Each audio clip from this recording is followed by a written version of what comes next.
What's going on, everyone? Let me know if the volumes are correct or they're good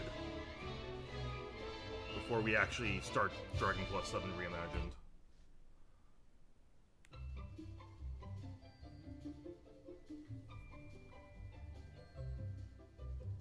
Alright, sounds good. Just need another mic check to be okay, my mic levels are a little low, so I don't want to mess with my mic settings, so what I'm going to do is just lower down the game settings. Yeah, master volume is a little too loud. We'll put it at 5. So how does that sound right there, everyone, before we move on? Yeah, this all checks out right there. Quality focus, yeah. Okay, sounds good on your end. Okay, so I think we're good. So we're gonna start. We're actually gonna get started on 7 Reimagined. And we'll do this file right here. No, we don't need. And we got some achievements for that. Yo, what's up? What's up? Okay, your reward for playing Dragon Quest VII Reimagined demo has arrived. New award is available. Go to claim special rewards to claim your gift. Sure. And yeah, this is just stuff for... Yeah. Hopefully you enjoyed the review, because the Dragon Quest VII review is dropping today at 11. So probably we're gonna stream for about 2 hours, and then I'll get off, and then immediately you guys will see the Dragon Quest VII review. So real good stuff for you guys today.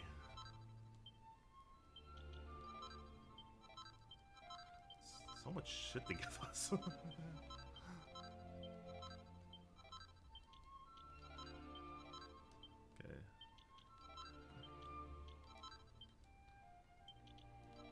Oh, we get something for Dragon Quest 1 and 2 HD2D. Okay. Okay, it's barely much, it's just an agility ring. Okay.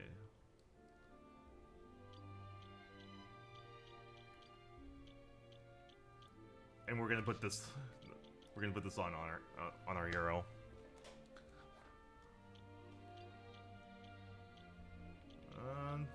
Not a fan of these. I keep on here, so yeah. Anyways, let's actually start playing.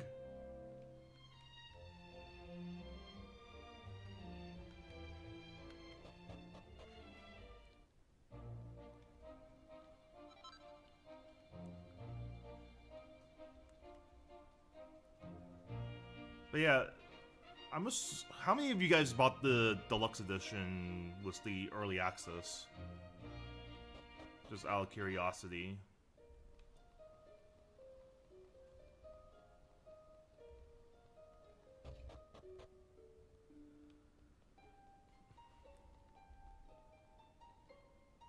Okay, I see what, because we did get a green tablet here, and yeah, we wouldn't be able to go here just yet, so yeah. Let's head over to Emberdale.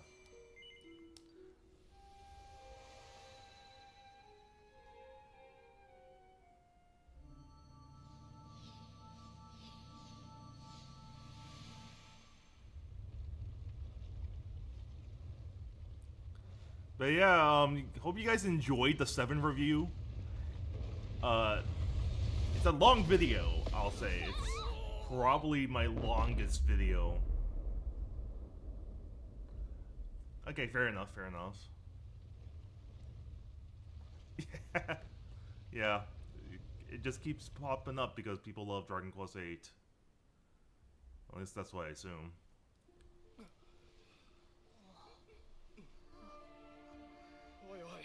今の光景を見たか。噴火に村が巻き込まれちまった。あんたたちも見たの？確かに向こうに火山っぽいのはあるけど。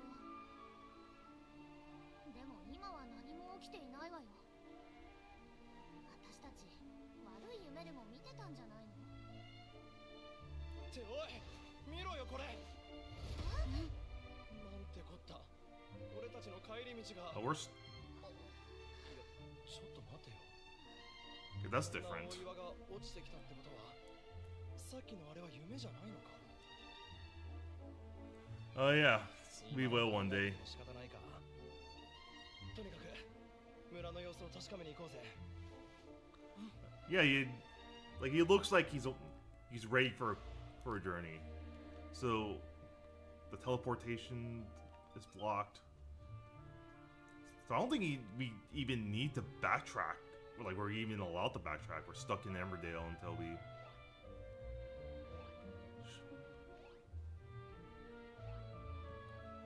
It's a lot because I have a lot to say to both the PS1 and this 3DS version. We'll deal with them later. I'm not like in the mood to face them just yet.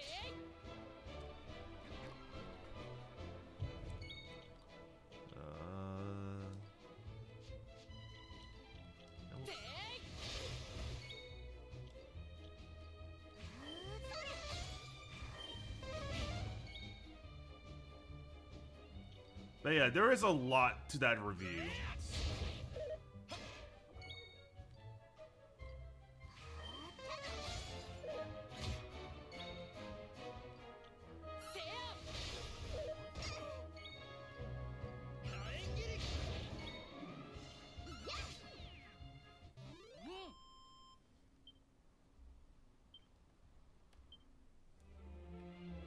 I can already tell there's monsters that are not supposed to be here, but they're here. And some monsters that were here originally that they took out. So it's...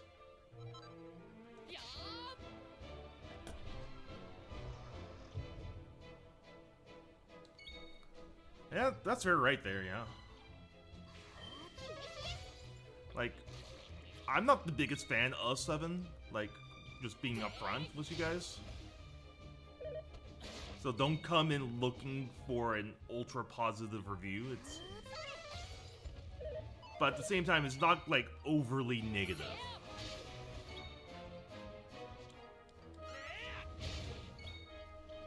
Is what I'll say about the review.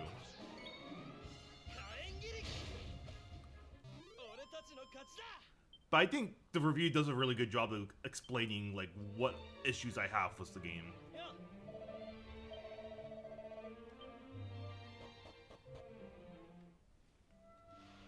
Alright, we're now in Emmerdale.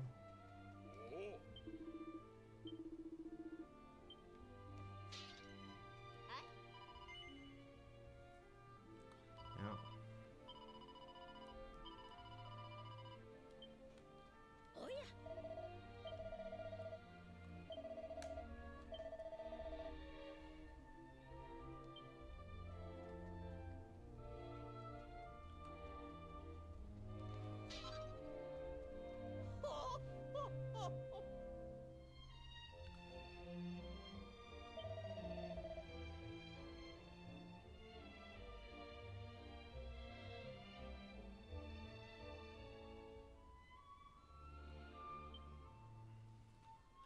So issues you have to review. Will you say hopefully X cause rectified in the remake? You'll find out exactly what I say in the review.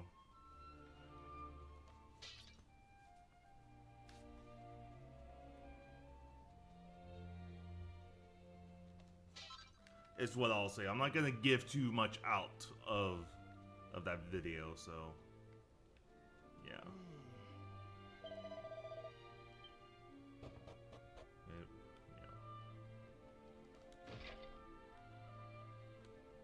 But before we go to the guy, I'm gonna go on and continue breaking all the pots and barrels and shit.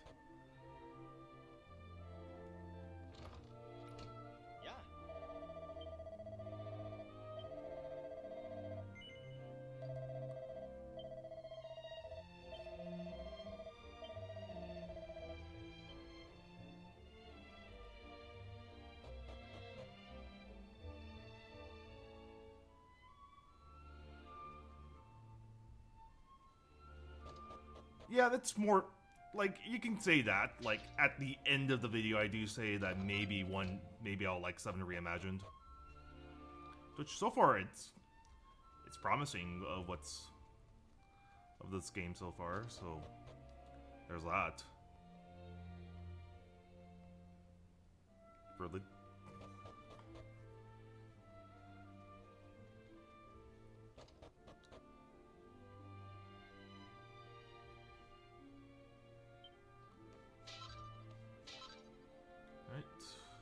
can't really do much here, so.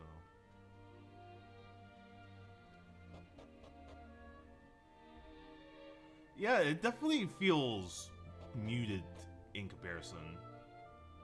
Like, that is one thing that I have noticed with Reimagined, is that the colors are definitely a bit more muted in comparison. Like, it doesn't look like that all the time. Though maybe that's just because we're in the past, and usually it was past. Kind of feels like the colors are muted.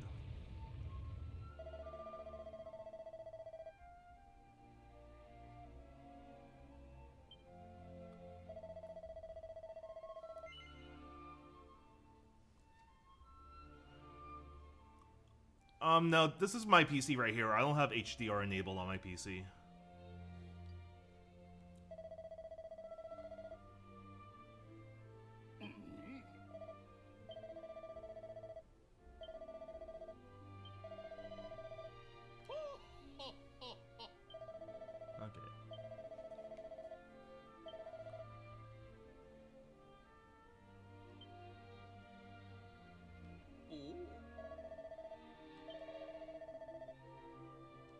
Okay, I thought that you were speaking only English, but probably not.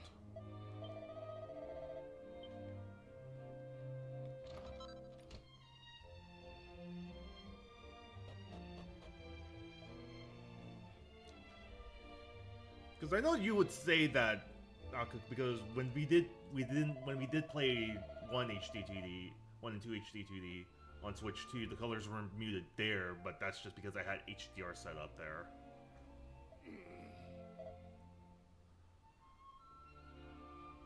In terms of when this will come out, depends on when I beat the game.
I'm gonna say yes.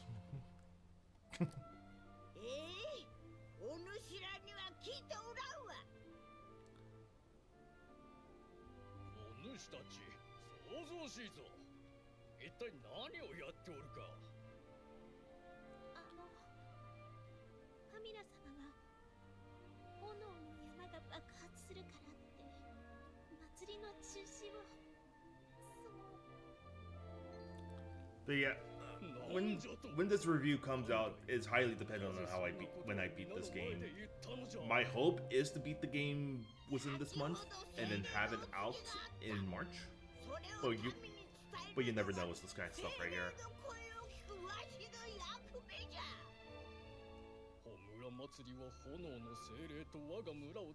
And regarding when I plan to live stream this game, like, I'm not gonna do it every time I play this game. Like, there's gonna be some times where I'll play it at my own time.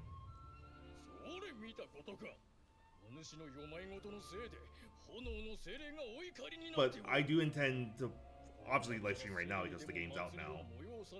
Probably stream during the actual launch day because I've heard rumors of a Nintendo Direct happening then, like a partner showcase.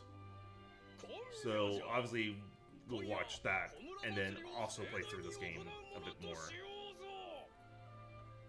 And then obviously I do plan to stream the final portions of the game.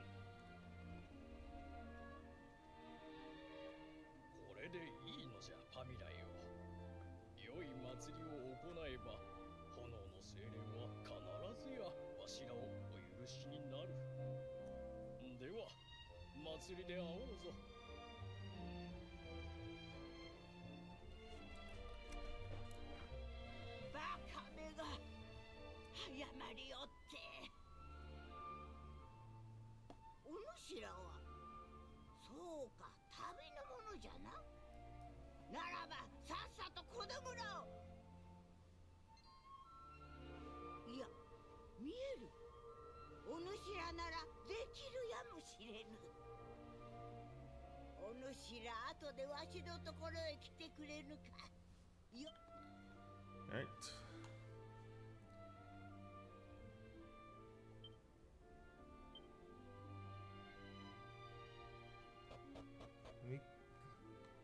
Yeah, we haven't checked this area yet, so. Yeah.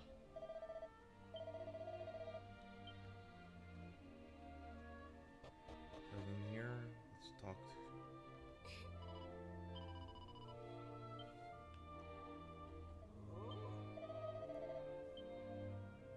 Yeah.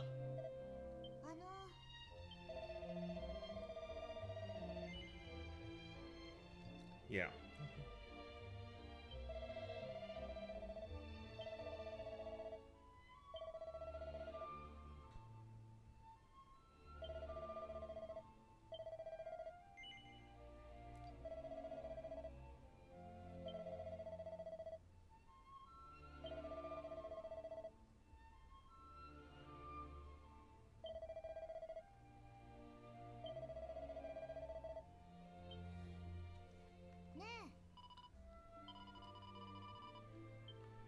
Alright, let's head over to the inn.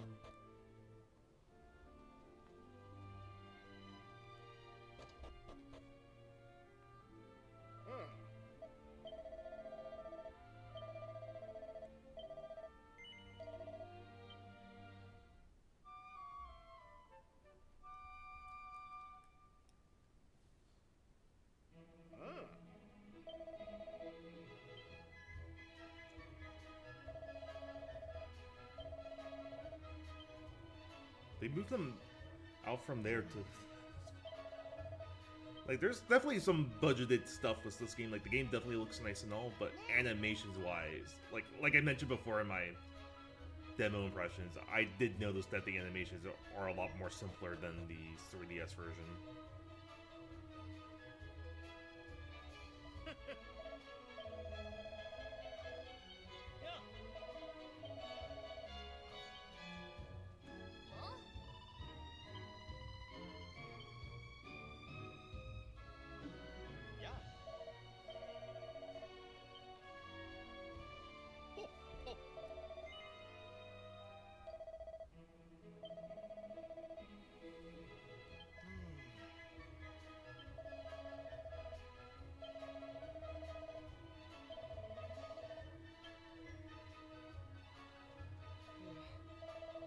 So yeah, before you used to have to talk to everyone here in order to progress, but now they've changed it to where I guess you just talk to Pamela and then,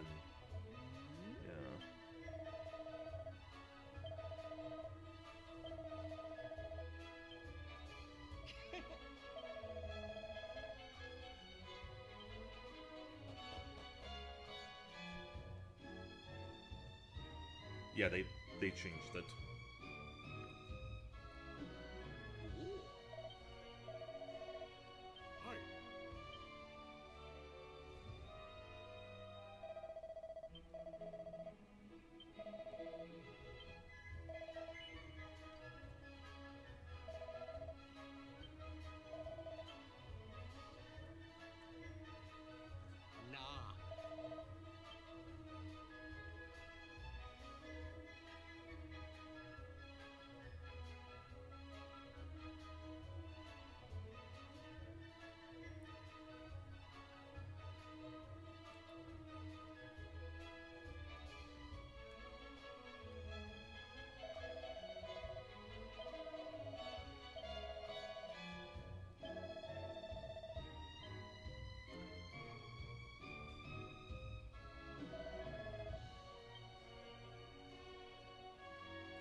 Alright, let's head up.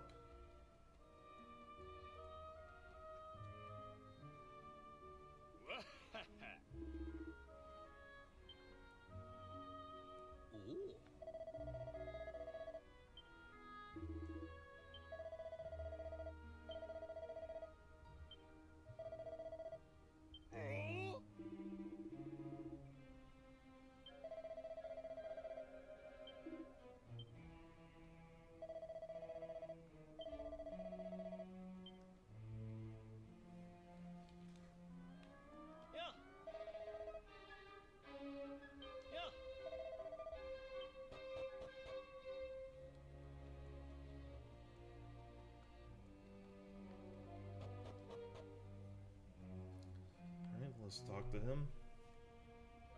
Right.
Alright, let's head down.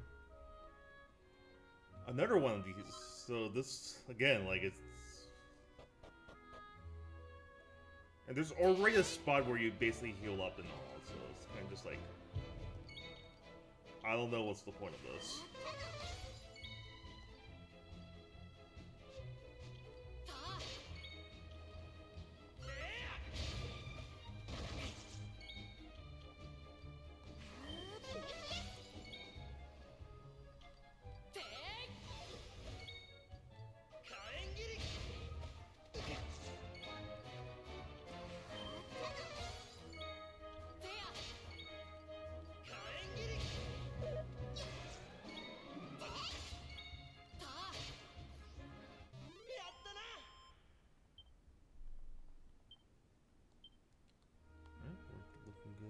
Department.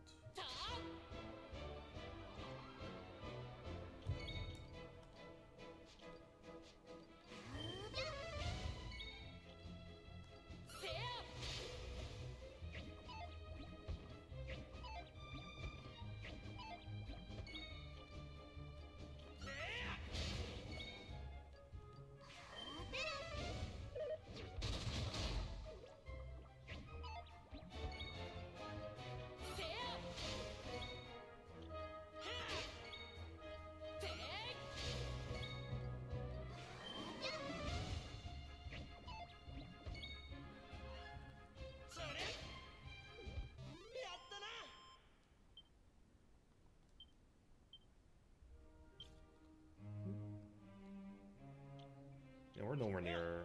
Yeah.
There we go. Let's go.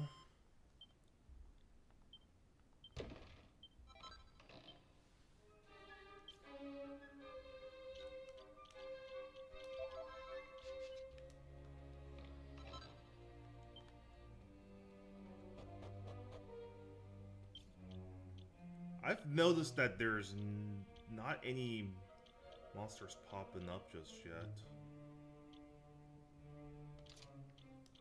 Been pretty comfortable when it comes down to it. And we'll just keep it the slime sword. And we'll give this to our hero. Yeah, every...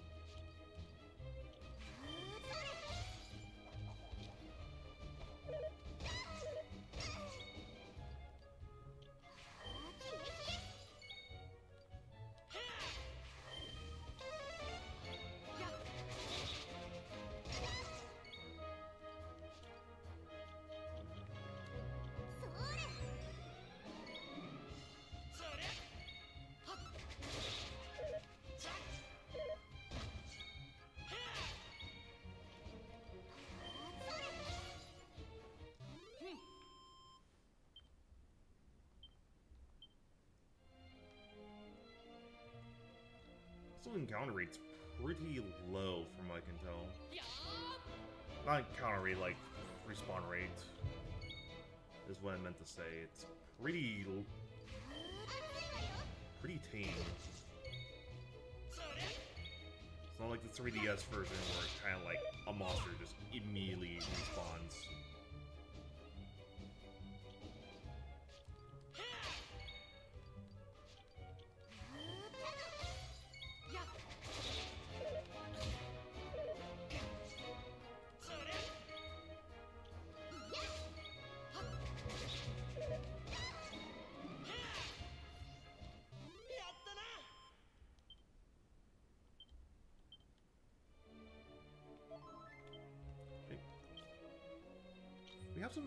We have a good amount of single files, so we could just use that.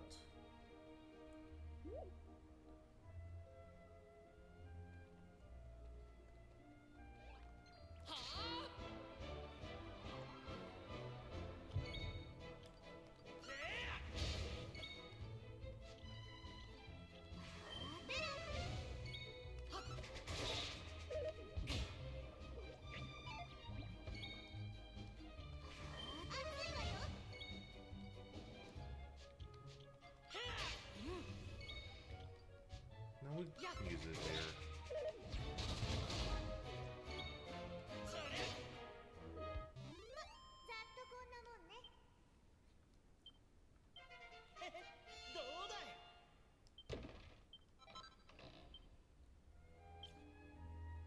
I think that should go to Kiefer, but because we have the DLC stuff, it's a non-issue at the moment.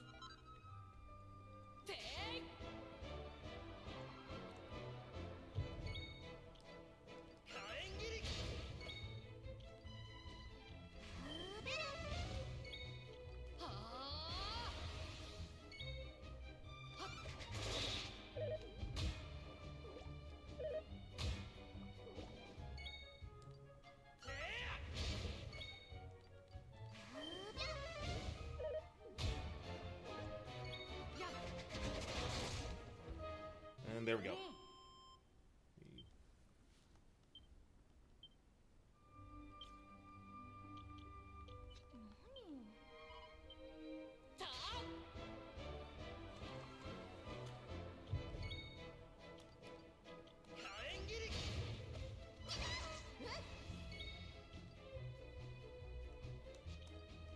We don't need that at the moment.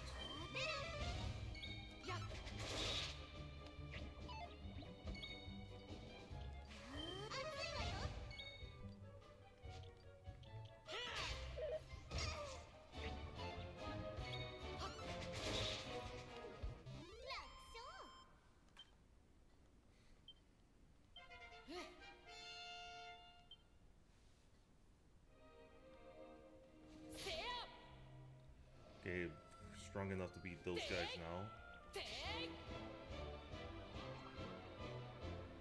よし行くぞ火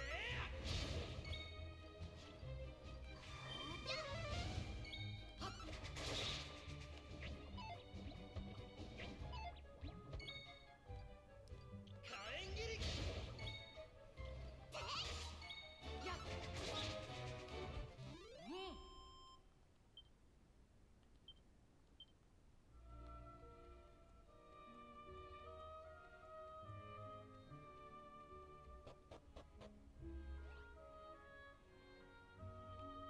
There's a chest close by here, so we'll get that later. Well, first we need to take care of these guys here. 火炎切り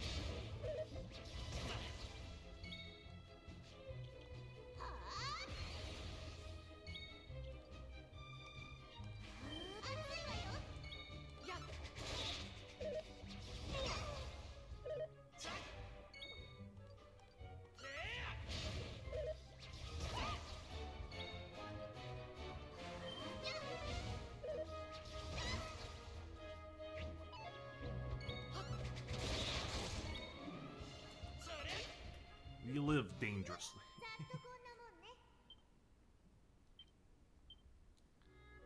Okay, so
let's...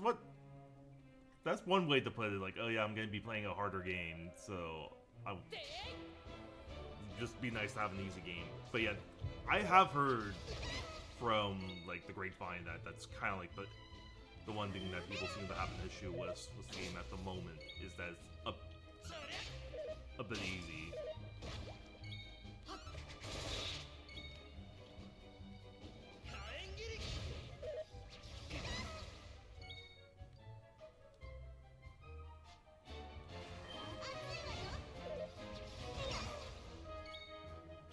Let's go on.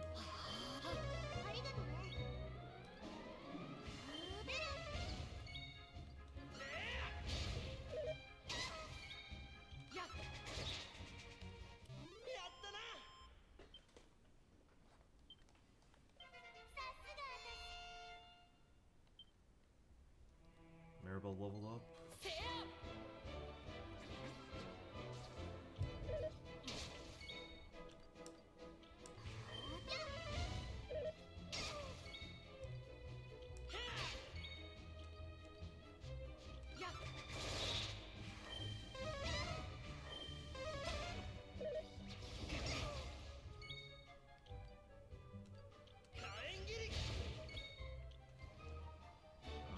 Let's heal.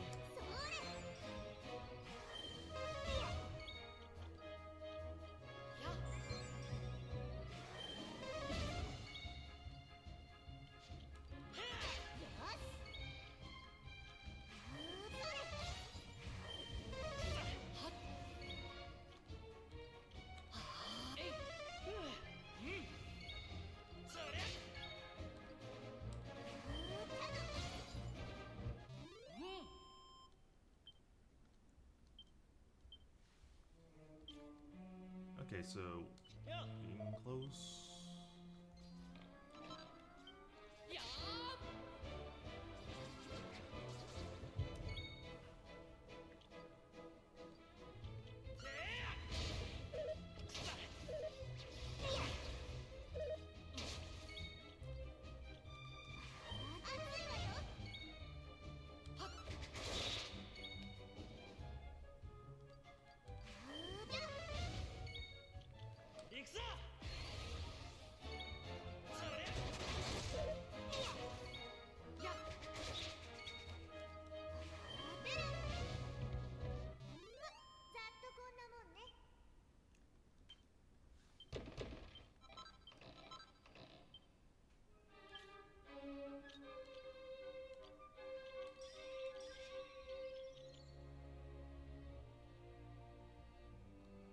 Okay, we have C proficiency. A single UC which increases one proficiency in any vocation. That's actually pretty good. Pretty cracked. If that's actually.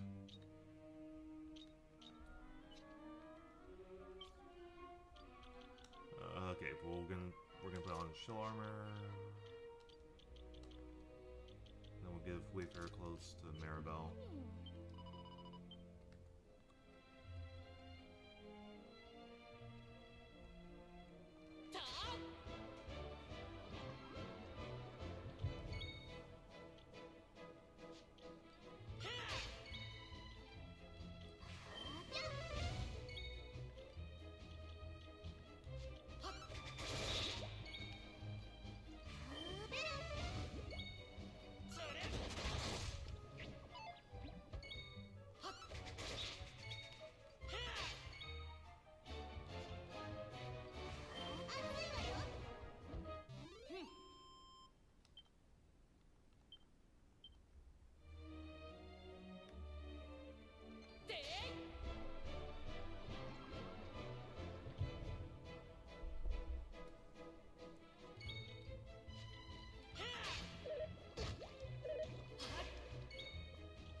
And there we go.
And Kiefer down those lightning slash, so nice.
Okay, so our main hero now knows Squelch and Hornpipe.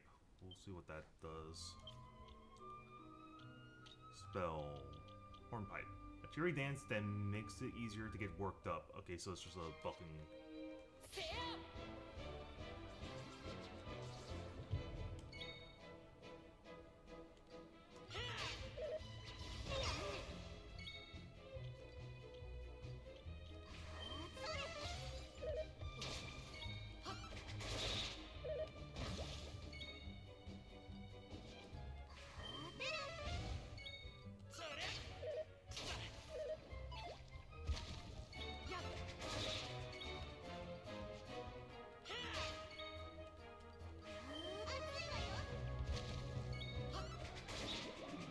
There we go.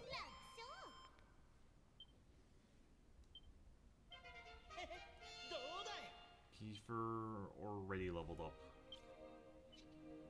No. I'm gonna do one more check around this area.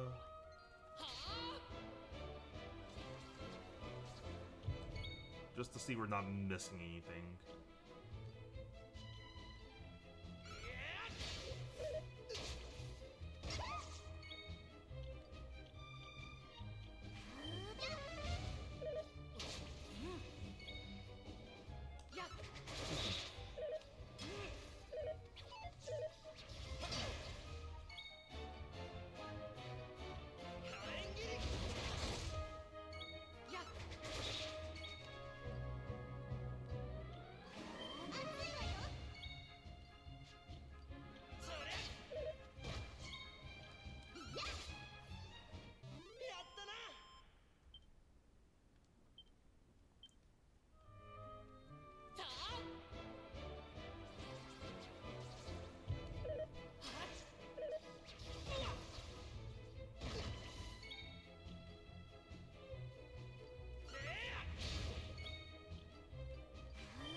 Got them.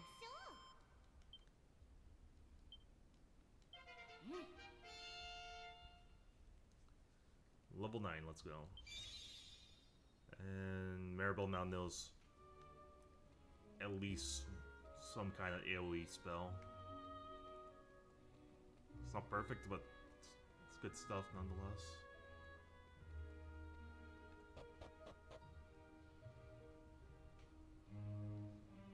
Okay, I have a feeling this is now automated now. Because before there was like a check on like if you move to any other floor 2 times, then they'll come in. And the idea is if the lady comes in, you're basically screwed in that case. So I guess they changed it to where it's now like, oh,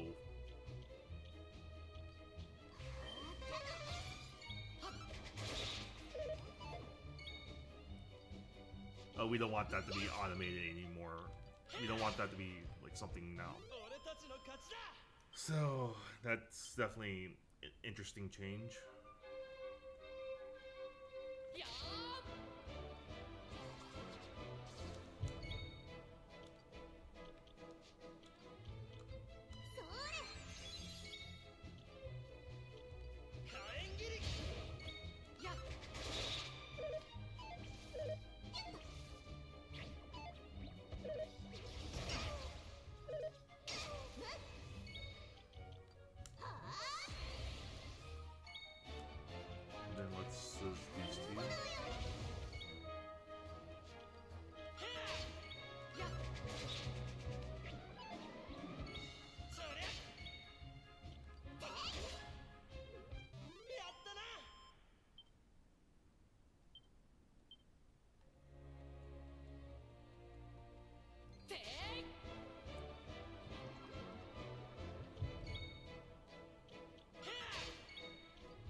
Okay, this is a downgrade here. You can't see the people outside, like, when you go out through this area.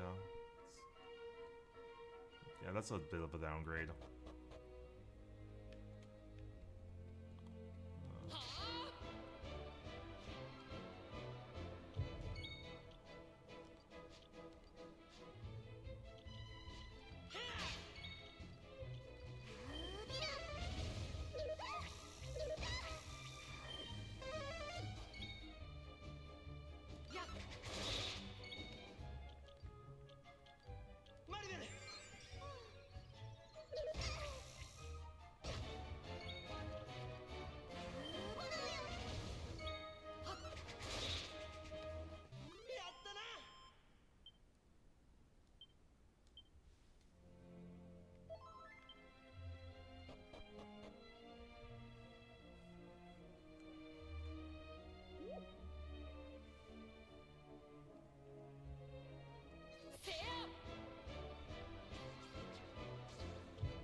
Single file Maribel. ありがとね。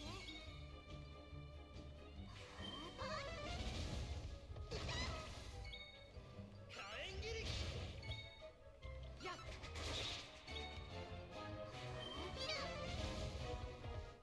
俺たちの勝ちだ。さあ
Okay, they took out the part. I'm assuming they took out that one area where it just heals you. Okay.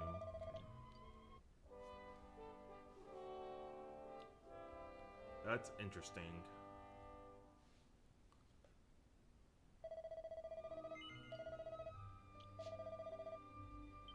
Okay.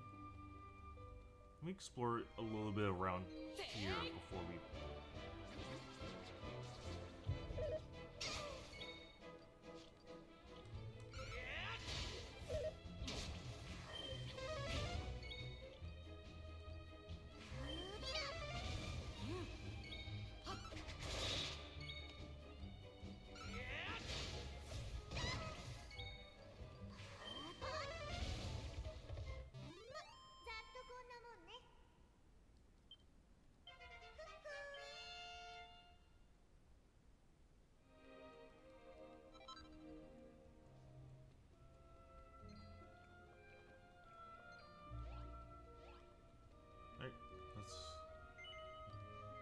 And it's now no longer like you just run down there. You have to like let them know you have to fall down.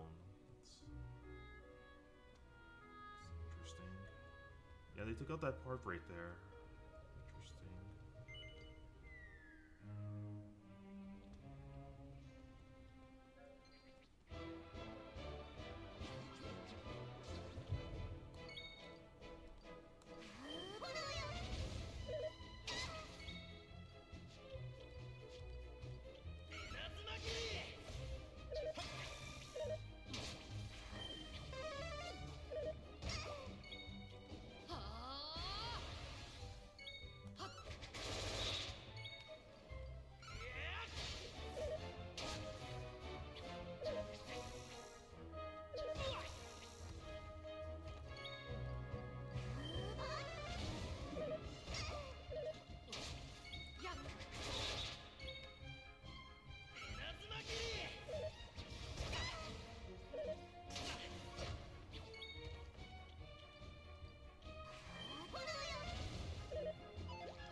There's not too much here, so.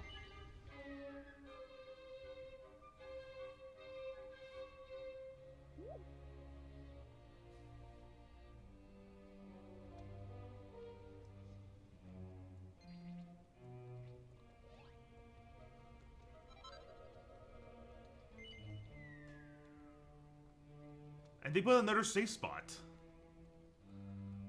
Like, Jesus Christ, what's these safe spots right here? Like, I get convenience, but this is a little too much right here.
Let's just go balls blazing.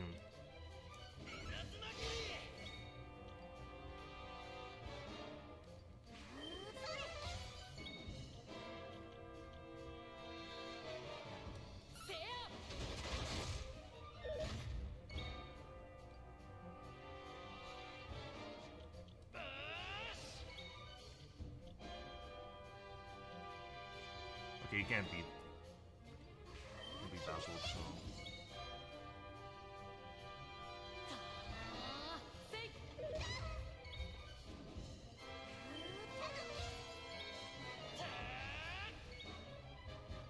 I meant to do that twice. But...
Well, I tell you, we're fine.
Right, so let's get out of here.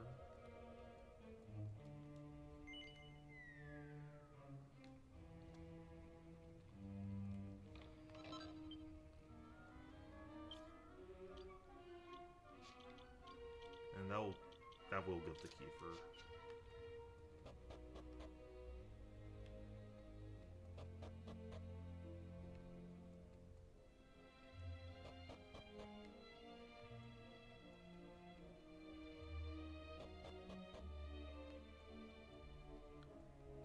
But yeah, this seems to be the only piece of backtracking in this game. It's kind of insane that this is the only time that they've kept in the backtracking, which, to be fair, they took out a piece of backtracking that I'll show you guys later, so. お主らか。一体奥で何があったというのじゃ。詳しくわしに話して聞かせるんじゃ。いいな。Right.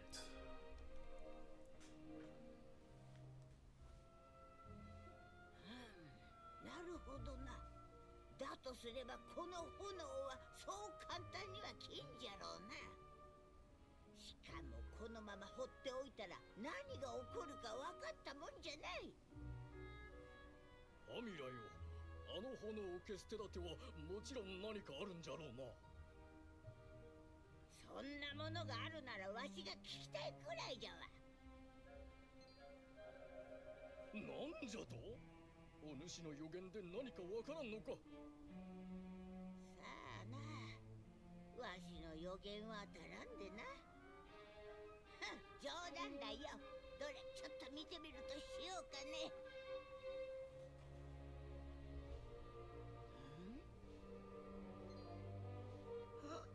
おお、見えた。これはなんじゃ。酔っ払っておる。随分とだらしのない顔の男じゃ。手に何か持っておる。壺、あ、いや、瓶か。液体が入っておるな。おや、あれはお主じゃ。お主がその男と何やら話しておるぞ。わしに見えたのはそれだけじゃ。どうやらその瓶の液体にこの黒い炎を消し去る力があるらしいのじゃが、お主には何か心当たりがあるのではないか。何？その男から瓶をもらったじゃと。なぜそれを早く言う？ They took out this piece of backtracking here. 早速その瓶はあの黒い炎に試してみてくれ。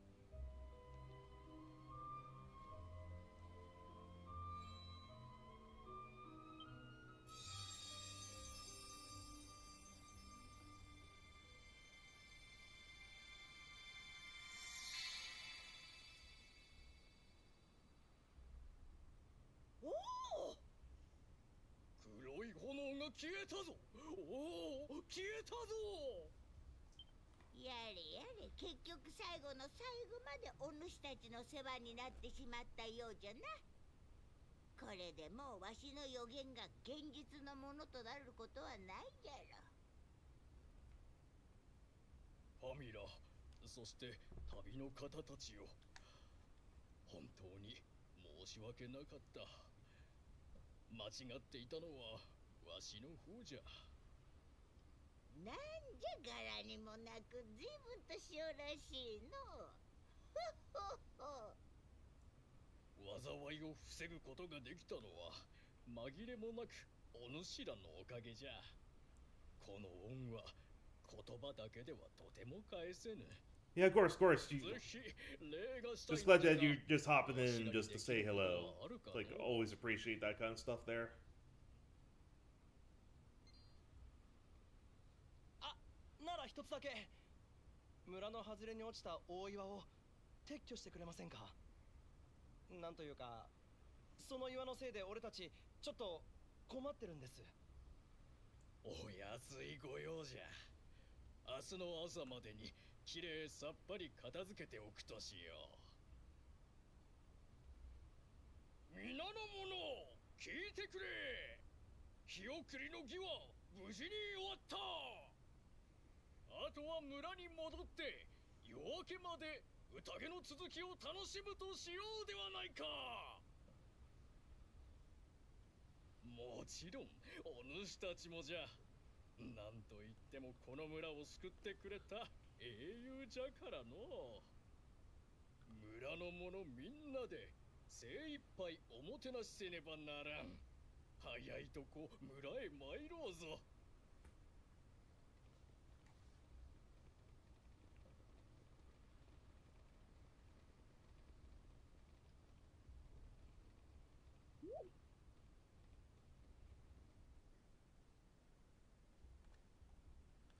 Having successfully completed the return of the fire ritual, everyone makes their way back to Emberdale. Lavish parties held with singing, dancing, and merrymaking, and the fear that was felt on the mountain was soon forgotten. Oster and his friends have a fine old time surrounded by local well-wishers and plenty of tea and sandwiches. By the time the festivities come to an end, the sun is already in the sky.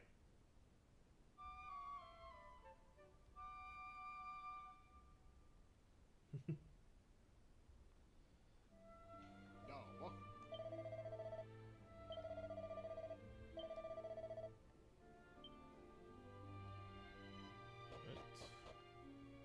おや、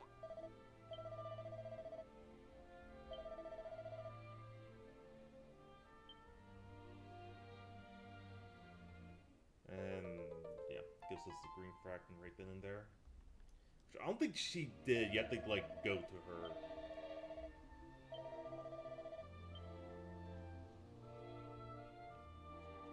For that to happen. I wonder if this just... No.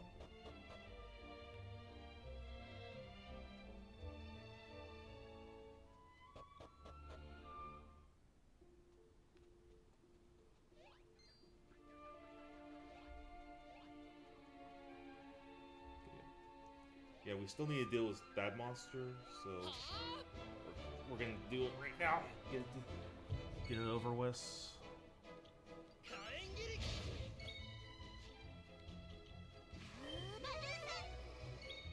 はあ。はっ。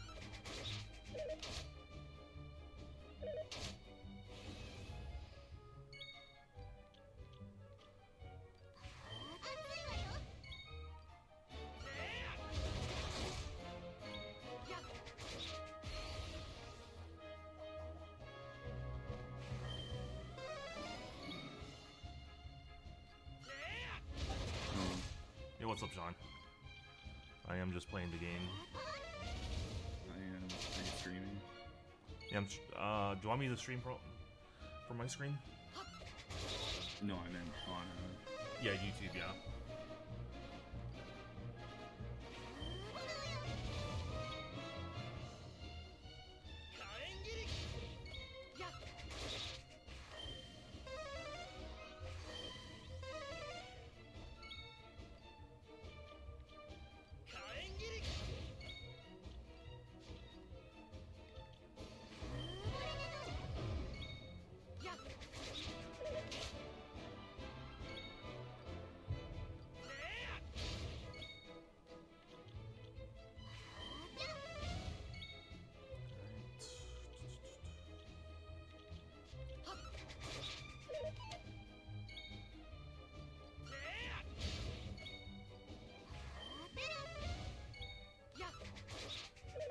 But yeah, I just finished up Emberdale. If you're curious.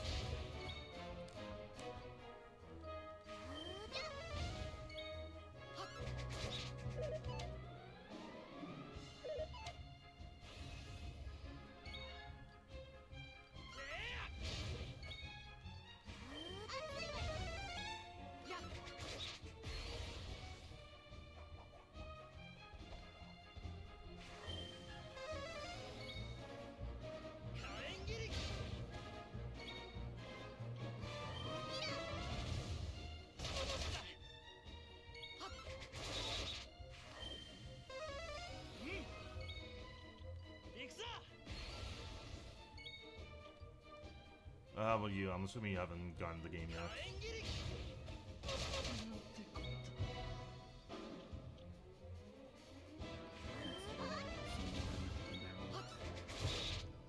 An apartment.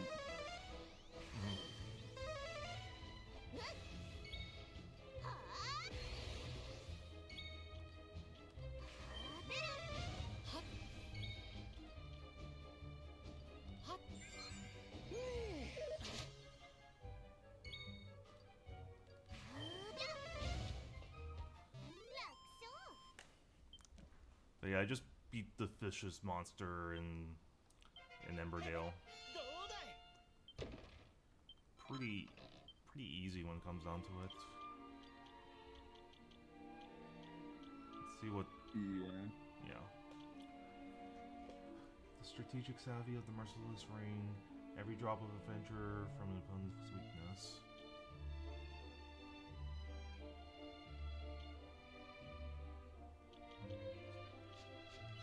Okay. Let's get out of here now.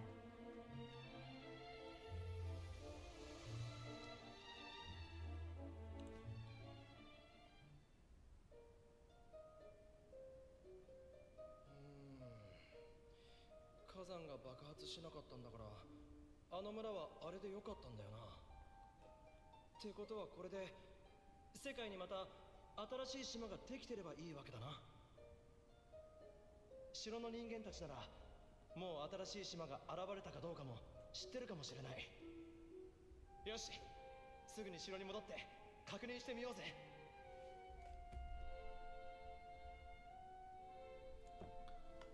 ねえ、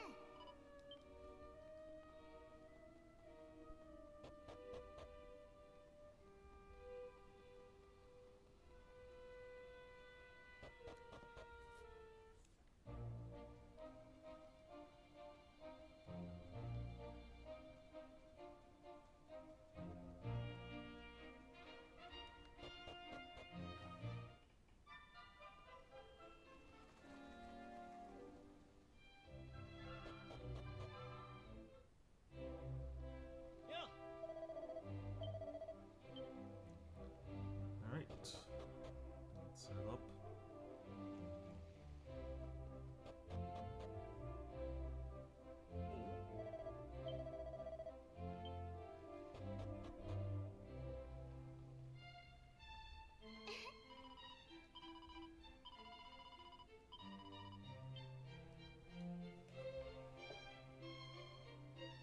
キーハイ、そしてフィッシュベルの子らもよくぞ戻ってきた。お前たちがわしに隠れ何をしていたかはそこの老人が全て話してくれたぞ。その老人の話が全て本当なら、この世界にはかつてたくさんの島があり、何らかの理由により消えてしまった島を世界に戻す冒険をしているのだそうだな。そしてお前たちが再びこの城に戻った時、新しい島が現れるはずだと。正直わしは半分疑っているが、一応調査団にその島を探させている。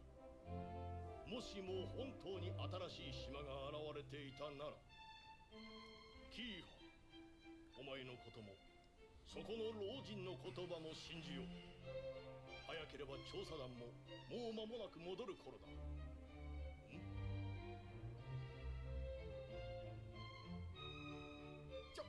調査団よりバーンズ王に報告いたします。先日現れた北西の島よりはるか北に新たなる島、火山の大陸を発見しました。ご苦労であったな。下がってよいぞ。はっ。これでどうやら間違いないようだな。老人よ、すべてはそなたの言った通りだったな。いかにもじゃよ。先日の会議ではそなたを信じずすまなかった。心より詫びさせてもらおう。そしてキーファイ、お前たちの働きがなければこのことは永遠に分かることはなかったかもしれん。大活躍だったな。礼を言うぞ。だがな、キーファ、お前が今後も旅を続けることはわしは断じて認めん。おおよ、それでは約束が違うじゃろ。良いな、キーファ。たとえ何があろうと、お前は将来この国の王となる身だ。世界を元に戻す旅は他の人間に任せ、お前はこの国のことだけを考えるのだ。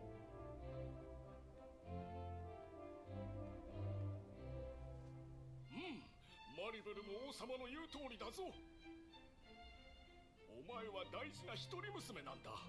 もしもお前の身に何かあったら、わしはとにかく今日のところは帰るぞ。さあさあ。 Hey, what's up, Bradley? パパ、ちょっとちゃんと帰るから引っ張らないでよ。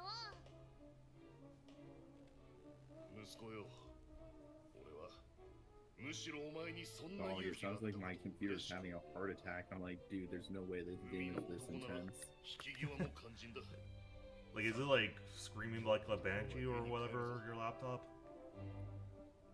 Yeah, its fans are like going top speed. I'm like, 慎重な男だとばかり思っていたお前がこんなことをするとは予想外だったな。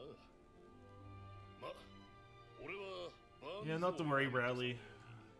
頭ごなしに反対はしないが、いずれにしても But yeah, in terms of how long I'm gonna stream, much longer I'm gonna stream, probably another half an hour.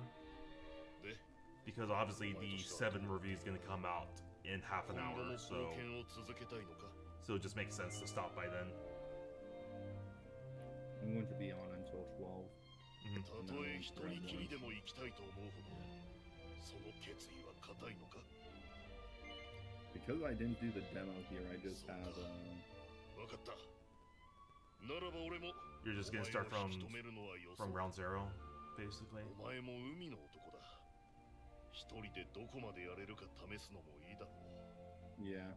ただし、 About like an hour and a half 決して無理をしてはダメだ since ぞ。 the game came out, 危険だと思 Bradley, ったら so 逃げること yeah, の一つ that's how long we've been on.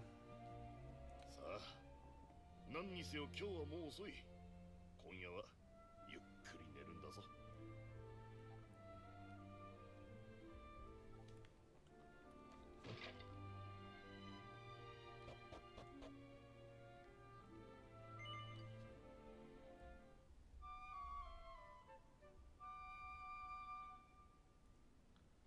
Yep. Technically, for anyone who bought the deluxe edition, they get the game. They have the game for 2 days early.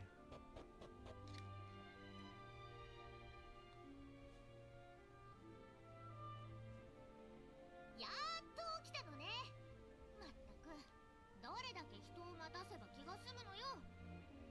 まったくこっちはパパを説得するのに徹夜したっていうのに。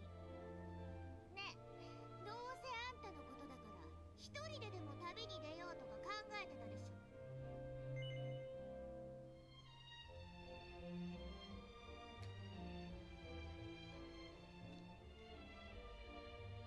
Yep. 言っとくけど楽しいことを独り占めしよったってそうはいかないんだからね。当然私も一緒に行くよ。 Yep.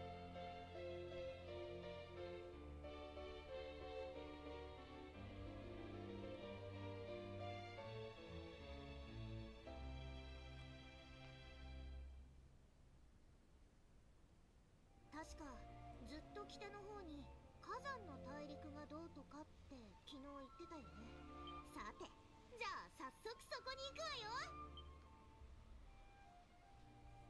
あ、そうそう、キーファのことだけどさ。 So, I checked the Metacritic reviews. It's low to mid 80s. So like 83, 84 is what I saw. 私たちだけで行くことにしまし The ょう。 lowest scores I've seen is like 7 out of 10. And they basically bring up that they felt that the changes were too much and they felt that the game was too easy. Is what I saw online.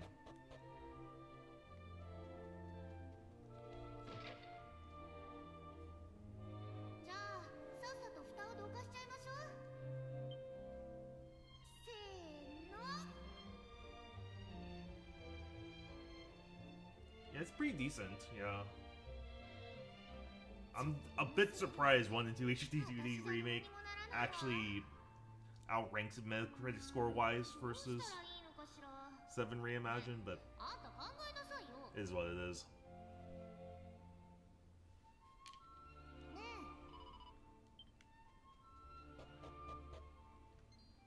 And then Keeper shows up. どうやら間に合ったみたいだな。待たせたな、二人とも。さあ、冒険の続きと行こうぜ。ちょっと待ちなさいよ。あんたはお城にいるはずじゃ。毎度のごとく抜け出してきたんだよ。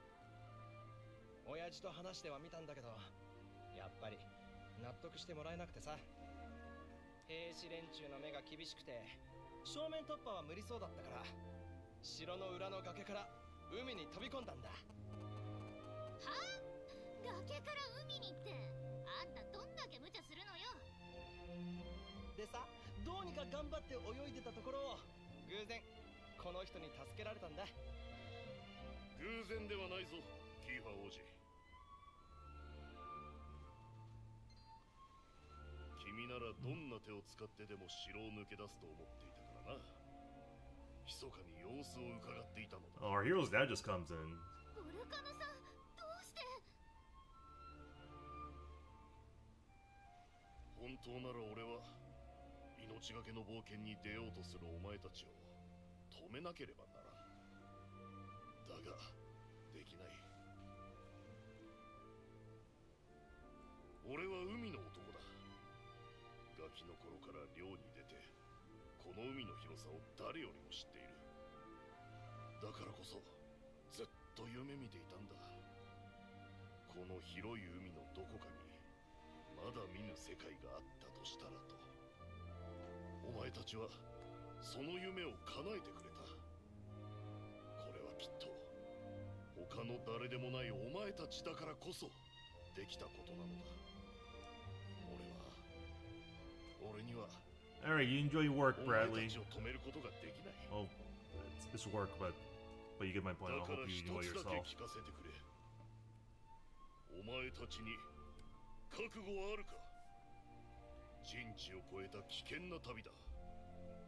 辛い目に遭う時もあれば悲しい思いをする時もあるだろう。それでもなお立ち止まることなく進み続ける覚悟はあるか。もちろんだ、ボルカノさん。俺はこの旅で自分にしかできないことを見つけたいんだ。そのためならどんな困難だって乗り越えてみせるさ。私はキーファみたいに立派な目標なんてないけど、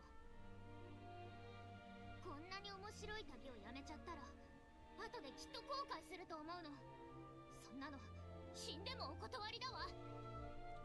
Oh my god, Sean. I'm not gonna say exactly what my friend Sean sent me through DMs, 聞くま but でもないか。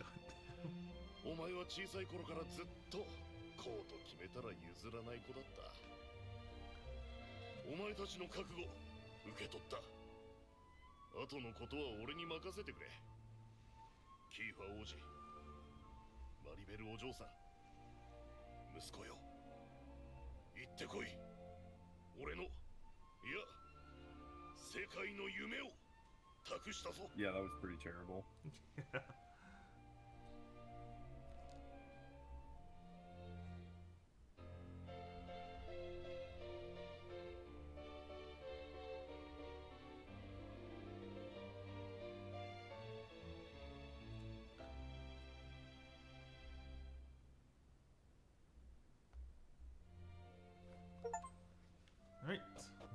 on going on this journey.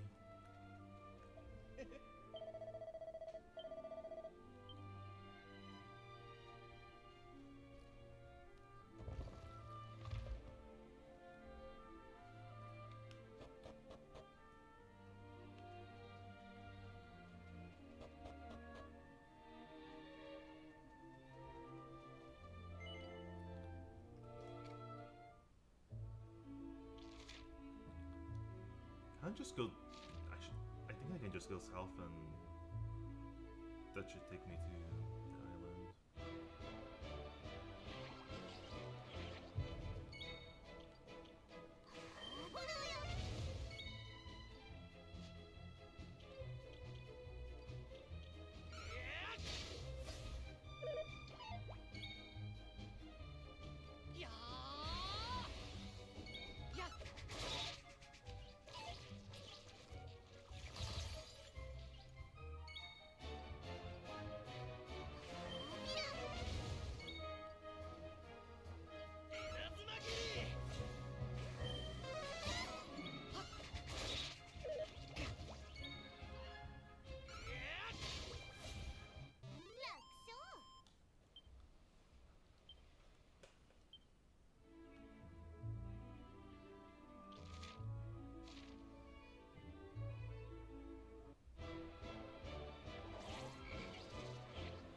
That's not good. But she,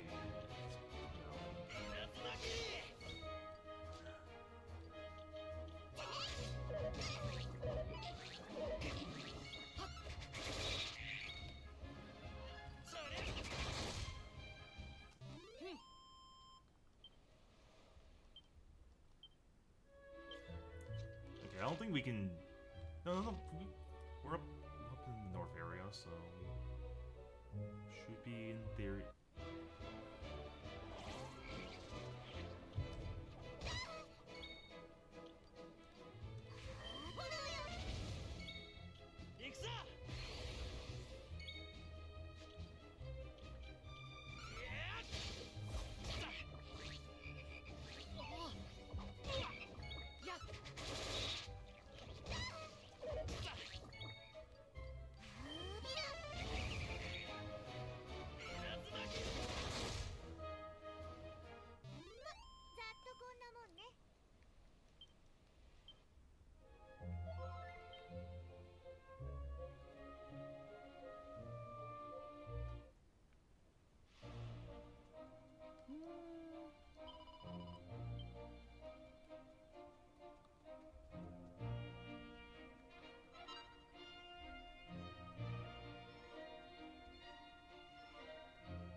if this one's still here.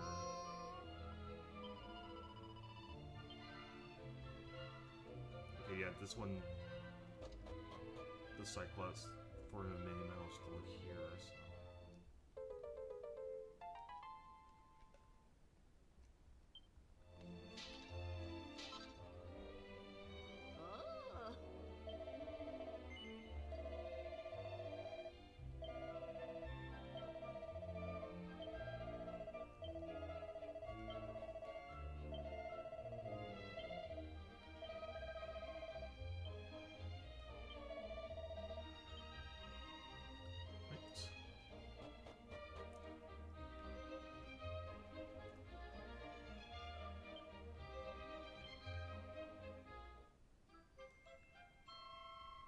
There we go.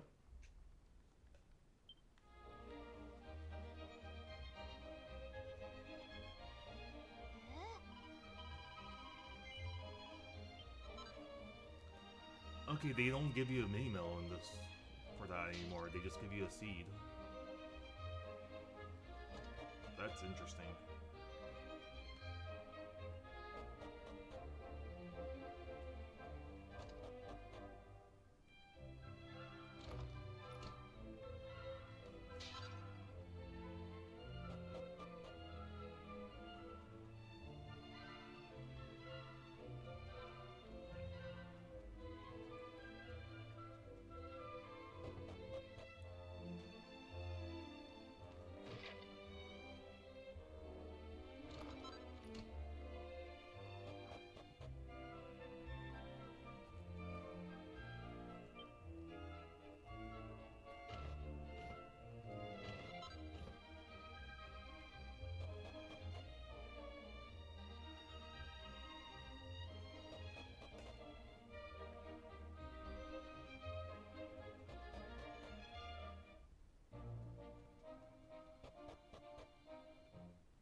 Portal's still there.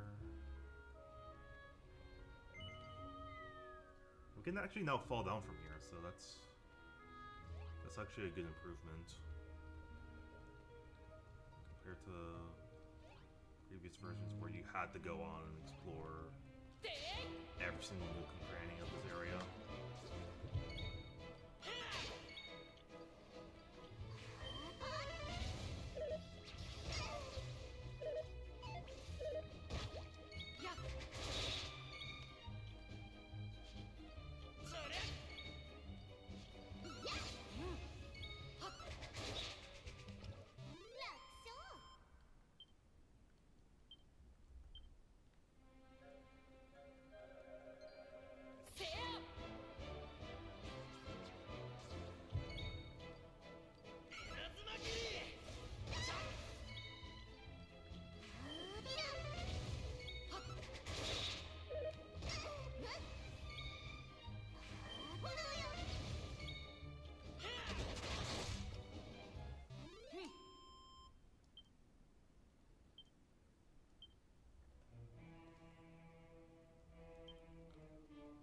I guess we need to eventually get keys, because some of these chests are locked.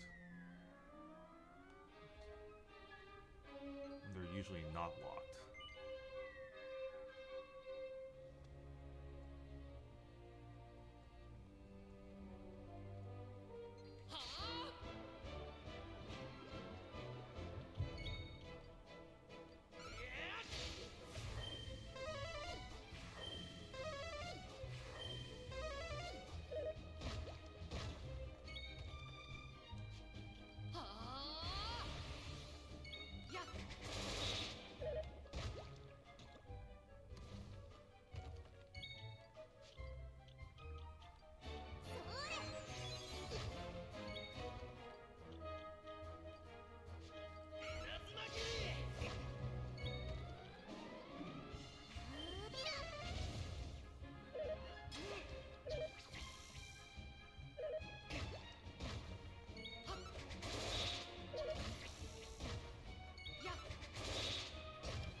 chest.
So many locked chests. God damn.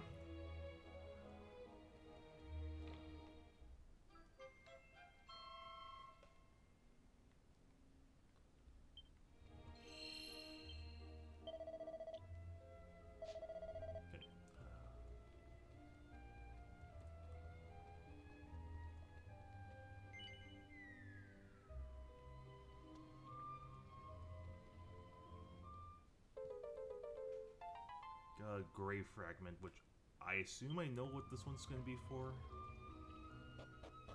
But of course, only one way to find out.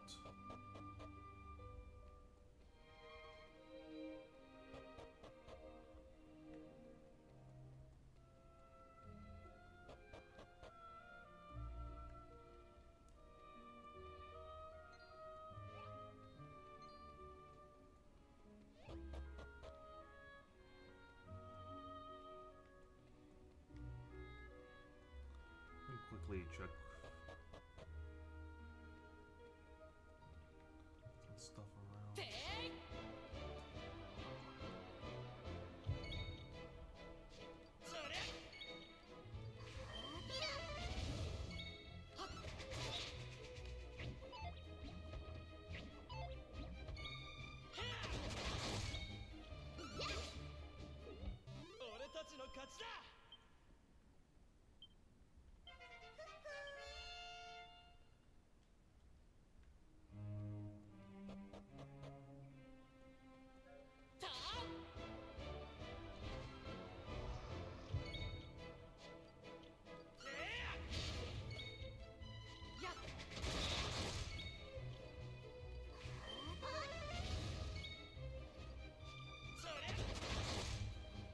Well, those guys just...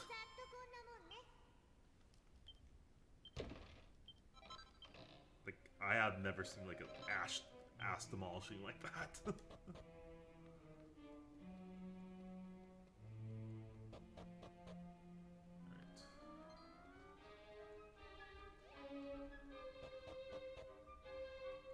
I'll explore more of this cave later, because I'm pretty sure we're going to come back to this area like we did before in DQ, in past versions of DQ7.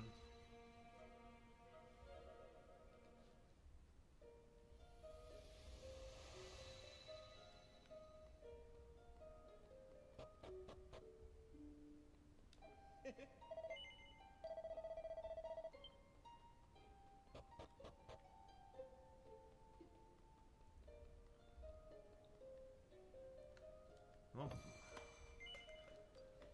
might as well go to Immigrant Town, and that'll be the last thing we'll do for today's stream. And while I'm at it, I'm gonna move back the DQ7 review by an hour, just so me streaming doesn't interrupt when that video's. Actually, we'll put it to 11:30. Because I don't suspect this island to take too long.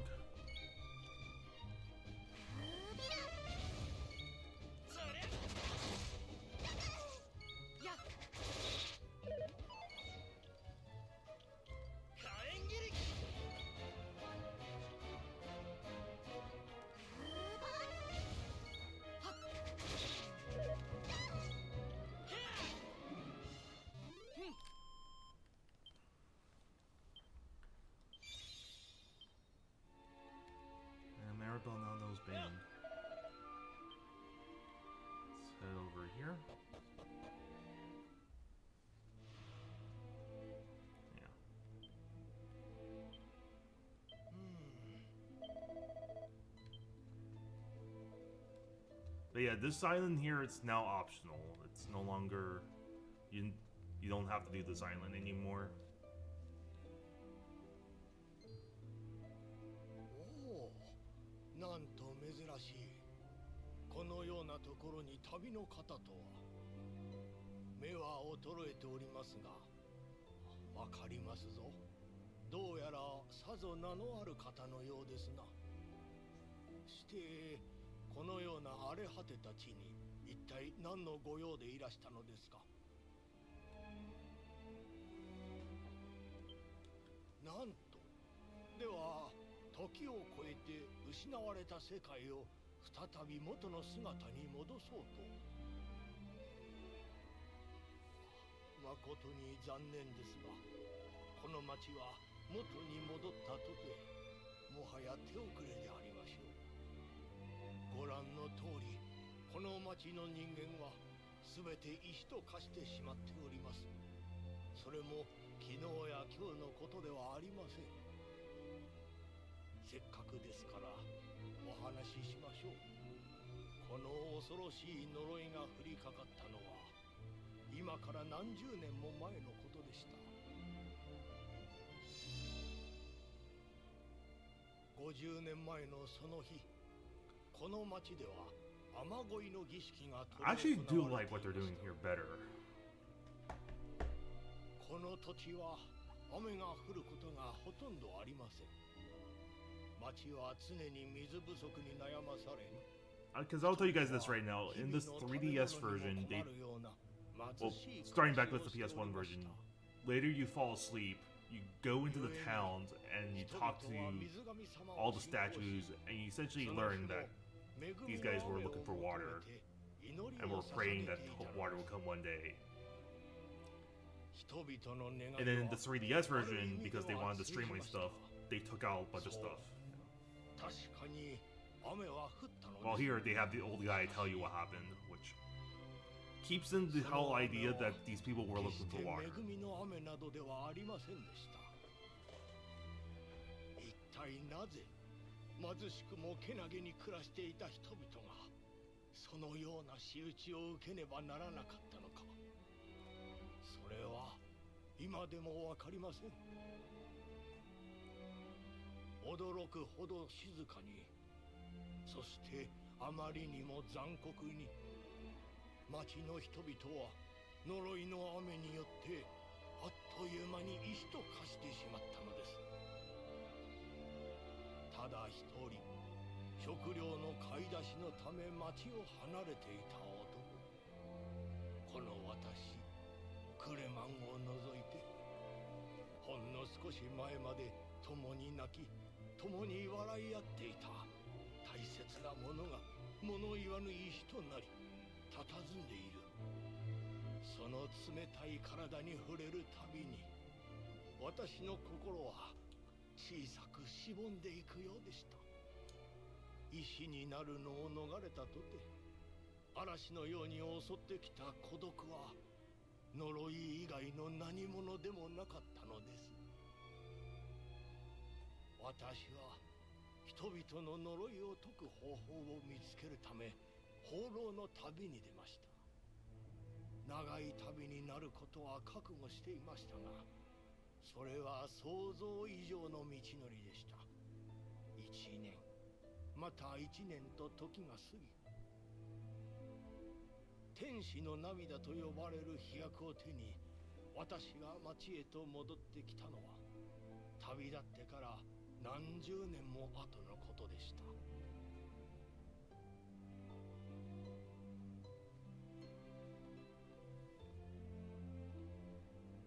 石となった人々は長い年月を経てあちこちがひび割れ、すっかり色あせてしまっていました。その様子を見て私はすぐに気がつきました。もしこのまま天使の涙を使い皆を元に戻したとしても、その命まで戻ることはないのだと。そう、すべては手遅れだったのです。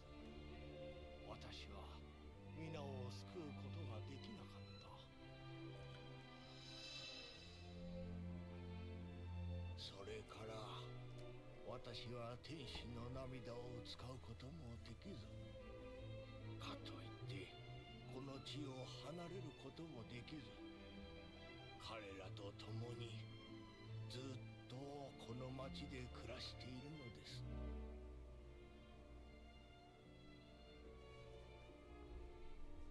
さて、そろそろかのう。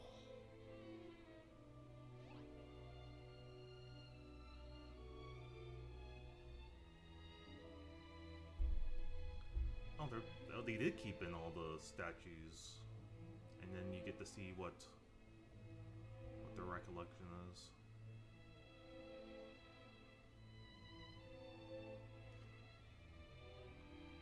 Looks like we do have to talk to all these statues.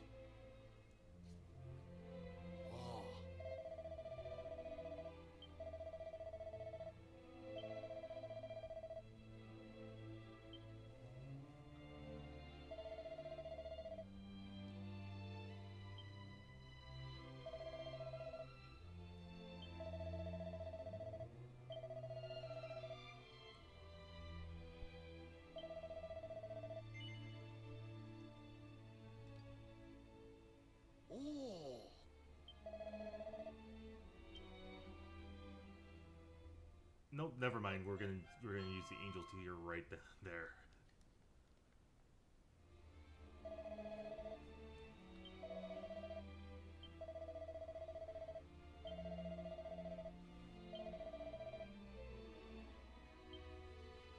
Oh, it's actually optional. Talking to these statues are now optional now. If you want to see what... This is actually...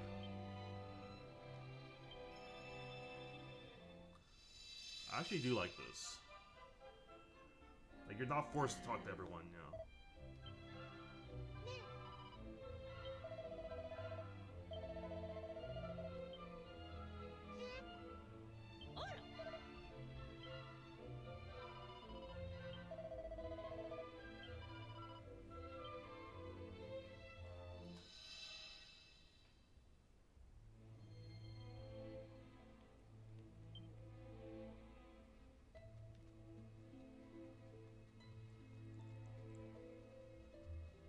We're not going to talk to every one of them, we're just going to talk to a handful.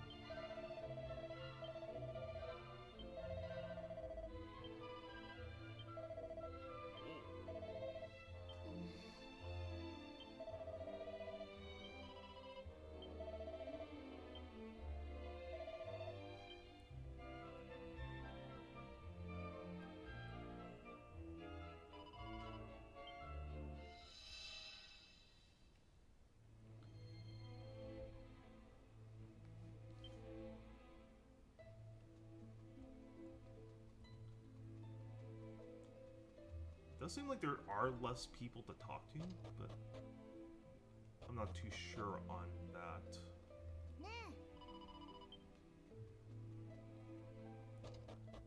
But yeah, I am a fan of what they've done here, is that if you want to see how... the guy tells you everything that you need to know what happened to this island. Though if you also want to see the recollections of the memories, you have that option to do so. It's option.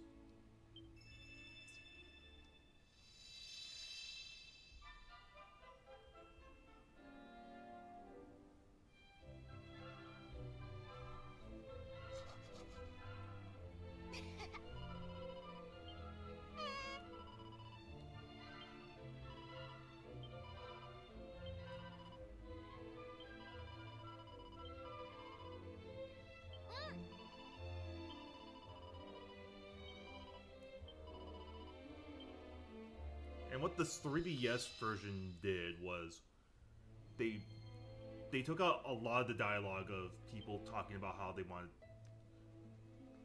water and what have you, They only kept in the important stuff of the old man going out to find water, the kid going underground, and then when the day happened.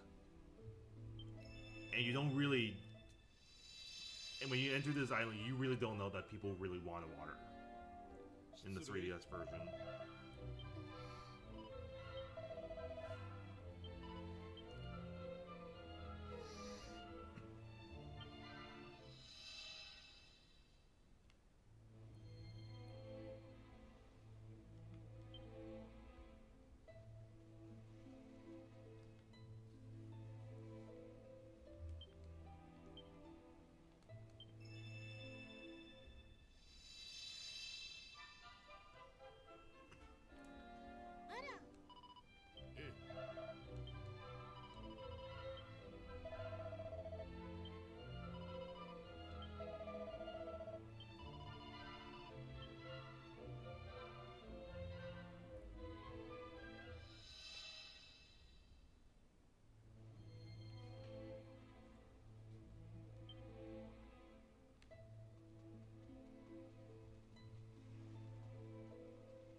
Well, my party's fighting the strong monster in the first island, so I'm going to go step away for a bit while they Sounds go good. sponge.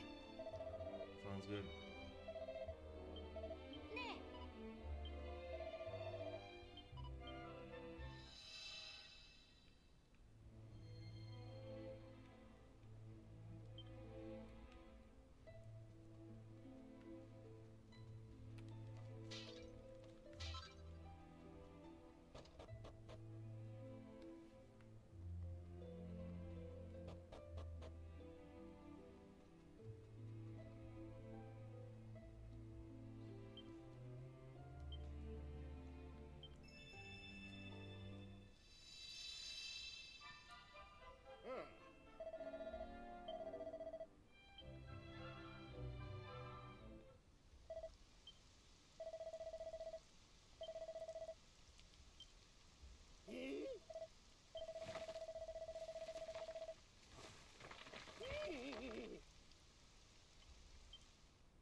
Well, he then faced the unfortunate situation of him crumbling.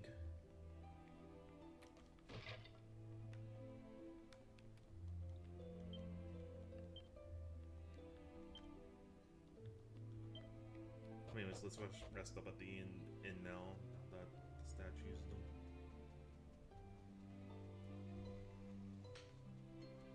We've talked to all the statues. But there's a chest. Let me see if I can get that chest first.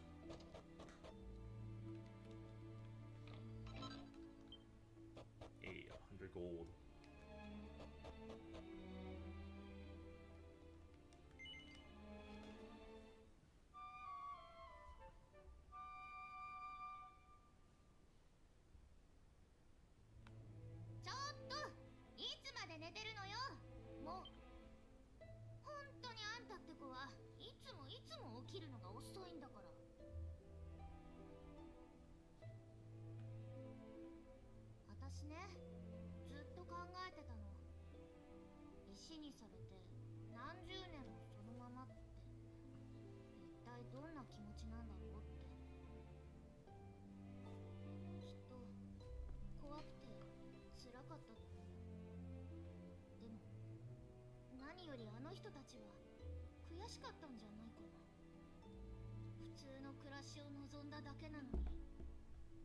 自分たちがこんな目に遭わなきゃいけないんだって。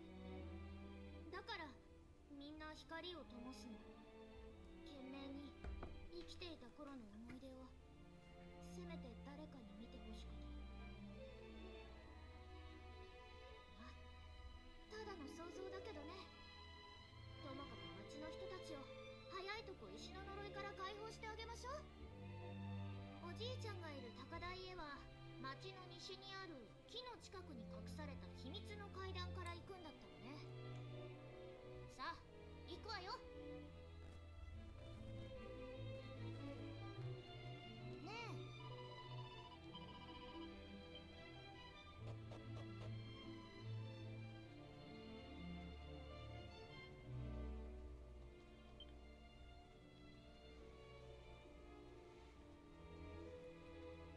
We need to go down here.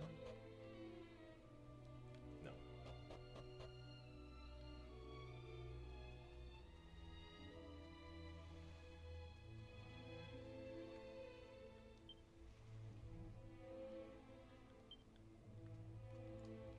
Yeah.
So much crap in here.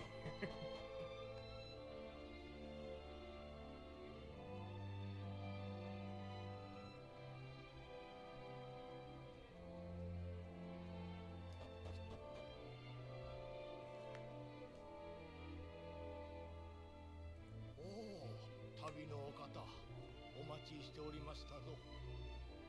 いよいよこの時が来ました。50年前のあの日から今日まで、まるで永遠のような時間でした。石と化し、冷めない夢の中に閉じ込められた彼らも、きっと同じ思いだったことでしょう。旅のお方よ、お願いいたします。今こそ天使の涙で町の人々を解放してください。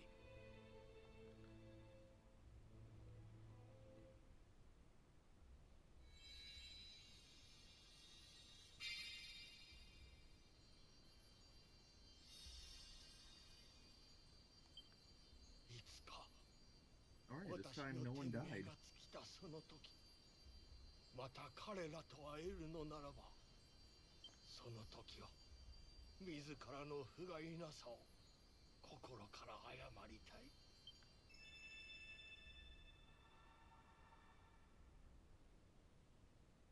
Okay, so their souls are being released back. Being released now. これは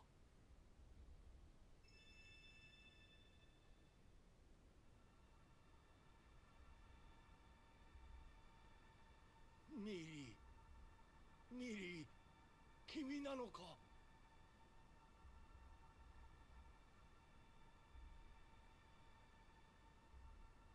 はあ、愛しいミリー、待っていてくれ。私もすぐに。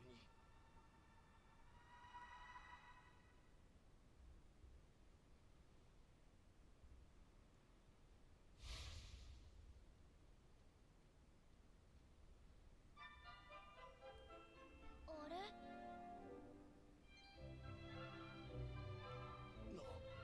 なんとあの子はまさか。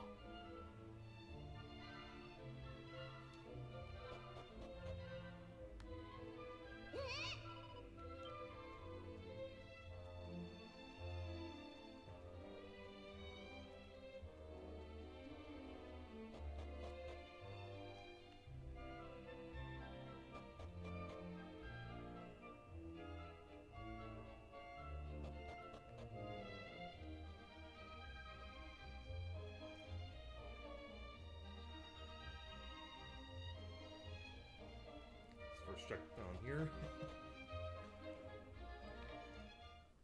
But you don't mind, kid?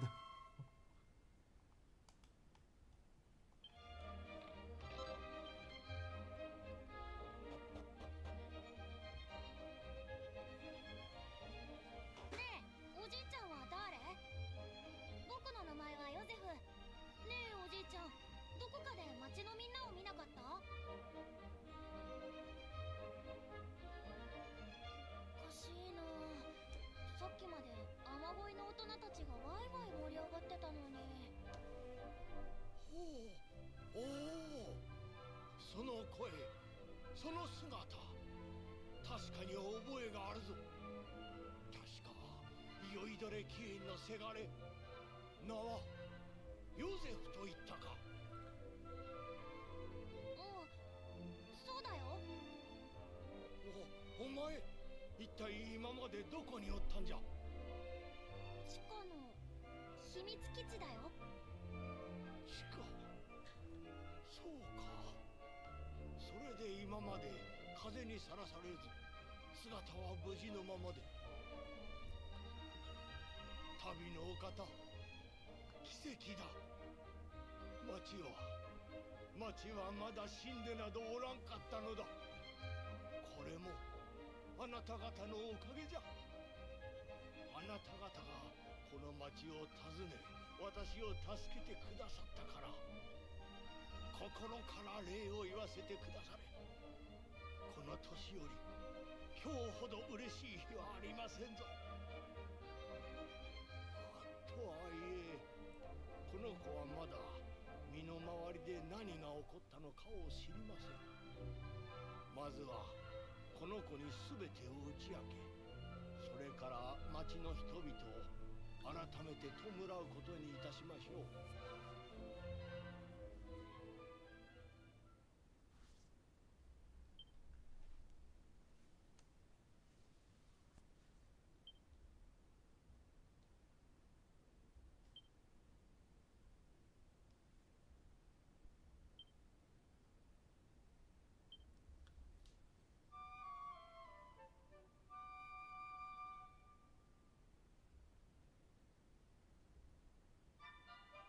まったく皆さんには何と礼を言ってよいやら言葉が見当たりませんな。皆さんが行かれたら私たちも後からすぐに旅に出ようと思っております。そして呪いの雨という存在を知らずに生きる者にその恐怖を伝えて歩くのです。それによって尊い命が一つでも救われるなら私の人生にも意味があったと思えましょう。この地に人はいなくなりますが、町の命とは住む場所を守ることではありません。私とヨゼフが生きていれば同じように町の命も生き続けるのだと思うのです。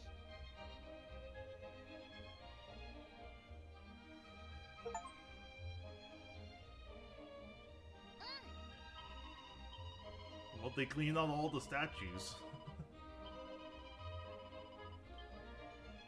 Nope. Actually, before I had on, I'm gonna check the church. Loot the church. There's nothing to loot.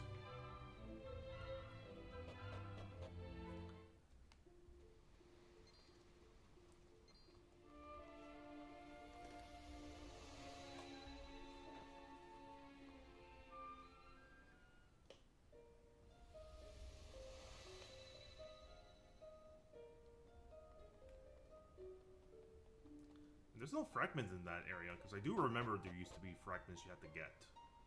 But I guess because they're now optional, they don't want you to fret about finding statue fragments in optional areas.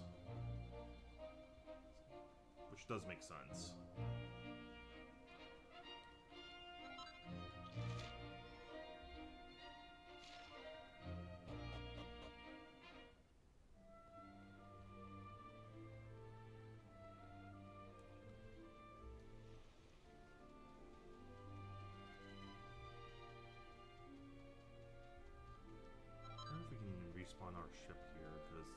our ship right now is in Emberdale.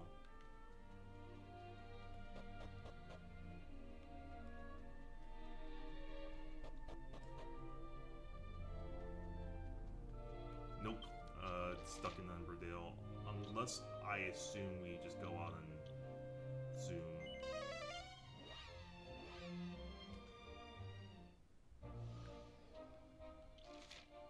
Yeah.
Yeah, from the looks of it, Immigrant Town's just...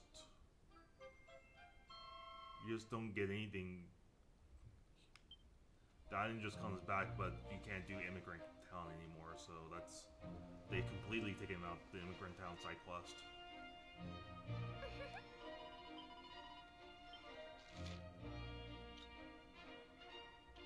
So it's just like a island that we just...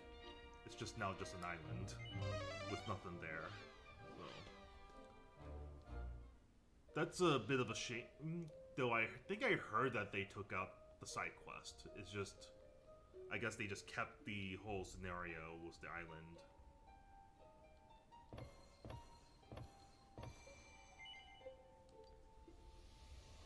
And we're not gonna do too much. We're just gonna just save at the island, and at this, we're not gonna do much with this island. I'm just gonna go out and just save and call it for today. Because, like I said, there is a review coming out pretty soon.